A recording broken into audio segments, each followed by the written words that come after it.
कथेचे नाव जान्हवी. जान्हवी शांत बसून होती. समोर बसलेला समुपदेशक तिच्याशी धीर गंभीर आवाजात बोलत होता. त्याच्या बोलण्यात एक संथ आणि शांतपणा भरला होता. जान्हवी त्याच्याकडे पाहत होती. अधूनमधून तिचे लक्ष खिडकीतून बाहेर जात होते. कुठल्याही एका गोष्टीवर लक्ष केंद्रित करणे तिला कठीण जात होते. रात्री पार्टीत ती भरपूर प्यायली होती. ती नशापुरती उतरली असे दिसत नव्हते. सततच्या पिण्यामुळे तिच्या डोळ्याखाली काळी वर्तुळे दिसायला लागलेली. शरीर मात्र आकारबद्ध असेच होते. तिने केस मोकळे सोडले होते. जीन्स पॅन्ट आणि टी शर्टवरती आकर्षक दिसत होती. त्यात तिचं बिनधास्त वागणं होतंच सोबतीला. समुपदेशक हलक्या काहीशा जड आवाजात बोलत होता. जान्हवी, सध्या तुमचा दिनक्रम काय असतो? मी उशिरा उठते आणि मैत्रिणींना किंवा मित्रांना फोन करते. मग आम्ही मस्त मजा करतो, कुठेही भटकतो. पण जान्हवी, सततच्या पिण्यानं तुमच्या शरीरावर वाईट परिणाम होतो याची जाणीव आहे का तुला? काय होईल? तेच होईल जे सर्वांचं होतं, दुसरं काय.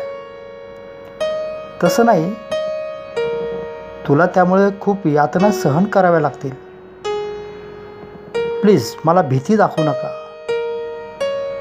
भीती नाही, मी तुला सत्य काय आहे ते सांगतोय. ते थांबले. अजूनही वेळ गेली नाही.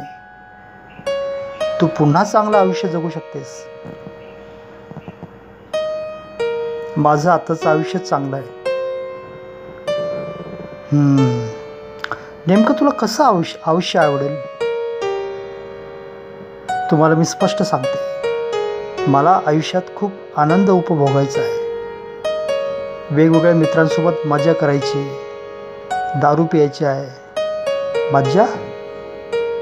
You mean? Yes, I mean sex. Yes, I mean that. हे पहा, मला कोणतंही बंधन नकोत. मी माझ्या इच्छेप्रमाणे जगणार. ओके, तू तुझ्या इच्छेप्रमाणे जगावं, यात वावगं काही नाही. मग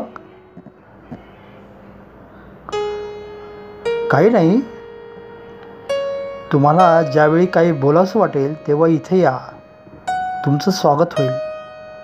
आणि शक्य झाल्यास स्वतःला काही चांगल्या कामात गुंतवा.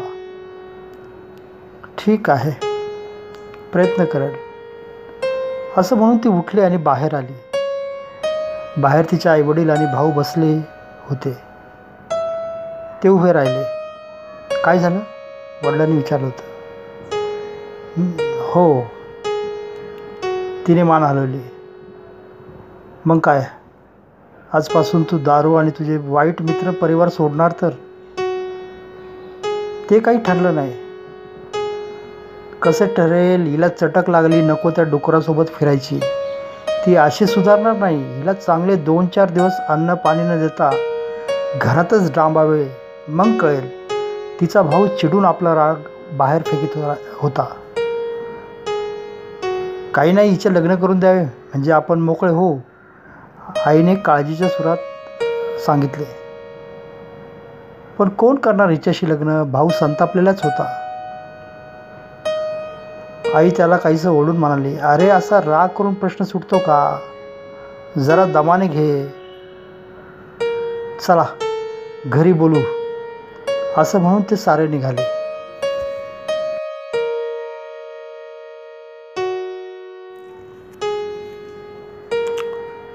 रामनाथ विचार करायला लागले, आपल्याकडून काय चुकलं?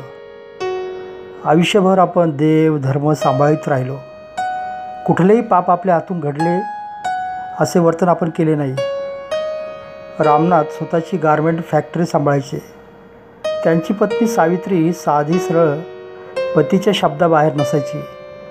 मुलगी जान्हवी आणि मुलगा व्यंकटेश असं चौकोनी कुटुंब सुख समाधानाने ते एकत्र राहत होते. मध्यंतरी शिक्षणासाठी जान्हवी दिल्लीला गेली होती. तिथे तिला अनेक मैत्रिणी भेटल्या. घरातील धार्मिक वातावरणातून बाहेर पडलेल्या जान्हवीला सुरुवातीला नव्या मित्रमैत्रिणीशी जमून घेणं जरा कठीण गेलं, पण हळूहळू तिला पंख फुटत गेले आणि मग ती मोकळ्या आभाळात स्वच्छंदी भरारी घेऊ लागली. रात्री अपरात्री बाहेर मित्रासोबत भटकणं, हवी तेवढी दारू पिणं हे तिचं नेहमीचं झालं. पुढे तिला पिल्याशिवाय जमेनासे झाले. कसेबसे शिक्षण पूर्ण झाल्यावर हॉस्टेलची रूम सोडून तिला घरी यावे लागले. तिला जडलेले व्यसन हे आईवडिलांच्यापासून जास्त दिवस लपून राहिले नव्हते. जेव्हा त्यांना हे सारं कळलं तेव्हा त्यांना धक्काच लागला. हळूहळू त्यांनी परिस्थिती स्वीकारली. तिला बोलून फायदा नव्हता. तिला या परिस्थितीतून बाहेर काढणे गरजेचं होते. यासाठी व्यंकटेशने बऱ्याच ठिकाणी फिरून माहिती जमा केली आणि एका ठिकाणी ते समुपदेशकाकडे ते तिला घेऊन जाऊ लागले. तिचे व्यसन थोडे कमी झाले की तिला एखाद्या व्यक्तीशी लग्न लावून आपण मोकळे होऊ अशी भाबडी अपेक्षा ते बाळगून होते. तिला मात्र हा सारा वेडेपणा वाटत होता. पण आपण जास्त बोललो तर ते आपल्याला एखाद्या हॉस्पिटलमध्ये ॲडमिट करतील ही भीती तिला वाटायची. त्यापेक्षा जे चाललं आहे ते चालू द्यावं. जमलंच तर मनासारखा माणूस भेटला तर आपणच त्याच्याशी लग्न करू, पण एका अटीवर, आपण आपापले आयुष्य मनसोक्त जगायचं. कुणीही एकानं दुसऱ्याच्या स्वातंत्र्याच्या आड यायचं नाही. अशा व्यक्तीच्या शोधात ती होती आणि एक दिवस तशी व्यक्ती तिला दिसली. समुपदेशन केंद्राच्या बाहेर एक माणूस मोठमोठ्याने बोलत उभा होता. साधारणतः 40 गाठलेला हा माणूस दिसायला आकर्षक होता. सडपातळ, उंच दाढी वाढलेला, काळा गॉगल्स व हातात सिगारेट अशा स्टाईलने तो काउन्सिलिंग रूम बाहेर अस्वस्थ फेऱ्या मारित होता. तो व्यसनी होता हे सांगायला कोणाला आवश्यकता नव्हती. त्याला कशाचीच काळजी नव्हती. तो कुणाशी नीट बोलत नव्हता. असा हा बिनधास्त माणूस तिला आवडला होता. तिला तो तिच्यासारखाच वाटला. बोलून कंटाळल्यामुळे ती शांत खिडकीबाहेर पाहत बसली होती. ती स्वतः त्याच्याकडे गेली आणि मंद स्मित करीत म्हणाली, हाय. तो हाय म्हणाला, पण तिच्याकडे दुर्लक्ष करून पुन्हा खिडकीतून बाहेर पाहायला लागला. तिला हा आपला अपमान वाटला. ती त्याला हळू आवाजात म्हणाली, मला मदतीची गरज आहे.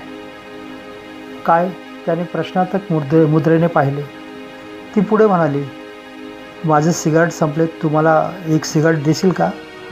त्यानं काही न बोलता एक सिगारेट तिच्या हातात ठेवली. ती सिगारेट घेऊन बाहेर गेली व एका कोपऱ्यात उभी राहून सिगारेट ओढत राहिली. संपूर्ण सिगारेट फुकून ती आत आली आणि त्याच्या बाजूला बसली. त्याने तिच्याकडे पाहिलं तशी ती त्याला थँक्स म्हणाली. तो निर्विकारपणे ठीक आहे एवढंच बोलला. ती काही वेळ थांबली आणि म्हणाली, तू मला आणखी एक मदत करशील? पुन्हा त्याने काय असे प्रश्नार्थक मुद्रेने पाहिले. ती थांबली आणि गंभीर आवाजात म्हणाली, माझ्याशी लग्न करशील? तो आता तिच्याकडे निहाळून पाहू लागला. तू वेडी आहेस का? ती हसली. तुझ्यासारखीच पागल असं म्हणून तो तिला निहाळू लागला. तशी ती सुंदर होतीच. त्याला ती कामुक वाटली. तो काही बोलायच्या अगोदरच ती म्हणाली, मी तुला 2 दिवस देते. मला खात्री आहे तू नाही बोलणार नाहीस. 2 दिवसांनी इथेच भेटू. तुझं नाव नाही सांगितलंस? परेश. तिने स्मित केलं आणि भेटू असं बोलून ती निघून गेली. तो विचारात पडला, हिला आपल्याबद्दल काय माहिती आहे? पण मज्जा करायला ठीक आहे, नाहीतर तसाही त्याला सरोजसारख्या मध्यमवयीन महिलेसोबत राहण्याचा कंटाळा आला होता. ठरलेल्या दिवशी जान्हवी काउन्सिलिंग सेंटरला पोहोचली. तो तिची वाट पाहत थांबला होता. ते बाहेरच भेटले. चल कुठेतरी हॉटेलमध्ये जाऊया. नको असं म्हणत तिने जीन्सच्या खिशात कोंबलेली लहानशी बॉटल काढली.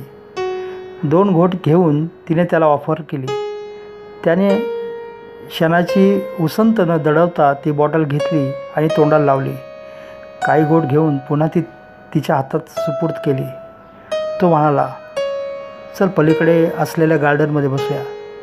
चालेल असं म्हणून ते झपाट्याने पडीक अशा गार्डनमध्ये शिरले. गार्डनमधील एका मोकळ्या बेंचवर ते बसले होते. तिने बोलायला सुरुवात केली. माझं नाव जान्हवी. सायकॉलॉजीमध्ये MA केलं आहे. मला मुक्त जगायचं आहे. ते मी माझ्या आईवडील भाऊ यांच्यासोबत नाही जगू शकत. त्यासाठी एकच मार्ग आहे आणि तो म्हणजे मला लग्न करावं लागेल आणि ते तुझ्याशी करावे असे मला वाटते. पण मला सांग, तू मलाच का निवडलेस? माझ्याबद्दल तुला काय माहिती आहे? काही नाही. तुला मी पहिल्यांदा मागच्या आठवड्यात पाहिलं आहे. तुझे बेलगाम वागणे, कशाशी काही घेणे देणे नाही, या गोष्टी मला जमेच्या वाटल्या. आपण लग्न फक्त जगासाठी, आपण नवरा बायको असू, पण तू तुझ्या मर्जीने व मी माझ्या मर्जीने जगण्यास मोकळी. चालेल? हे जर मान्य असेल तरच पुढचं बोलूया. तो थांबला आणि म्हणाला, मान्य आहे, डन. गुड. तिच्या चेहऱ्यावर हसू फुललं. आता सांग, तू काय करतोस आणि कसं जगतोस? तो थांबला. मी एक दारोडा आहे. मी दिवसभर क्लबमध्ये जुगार खेळतो. नेहमी जिंकतो असं नाही, मध्येच कधीतरी हारतोय आणि त्यातूनच माझ्या गरजा पूर्ण करतो. सध्या एक बाई आहे, माझ्यासोबत राहते. वयस्कर आहे. आम्ही लग्न न करता राहतो. पण आता तू आल्यामुळे मी तिला जा म्हणून सांगू शकतो. ती हसली. सेल्फिश आहेस? तो हसला. अगं सेल्फिश कोण नाही या जगात. फरक एवढाच आहे, मी स्पष्ट बोलतो आणि इतर बोलत नाहीत. पण ती कुठे जाईल? तिच्या पहिल्या प्रियकराकडे. पण तो माझा प्रश्न नाही. तू त्याचा जास्त विचार करू नकोस. ओके, तर मग आज सोमवार आहे. शनिवारी तू माझ्या घरी ये आणि माझ्या घरच्याशी लग्नाबद्दल बोल. जमेल ना? आणि हो, जरा चांगला आहे, केस वगैरे कापून घे. आतापासूनच माझ्यावर नियंत्रण मिळवायला लागलीस का? तसं काही नाही रे. मी जरा व्यावहारिक विचार करते. मी तुझ्याबद्दल भरपूर चांगलं सांगेन आणि हे सारं खरं वाटायला पाहिजे ना. Okay okay, good. हुशार आहेस. तो हसला. तिने खिशातून बॉटल काढली आणि उरलेले घोट संपवले व म्हणाली, हा पत्ता घे, वेळेवर ये. चल निघते मी. आणि ती गार्डनच्या बाहेर पडली.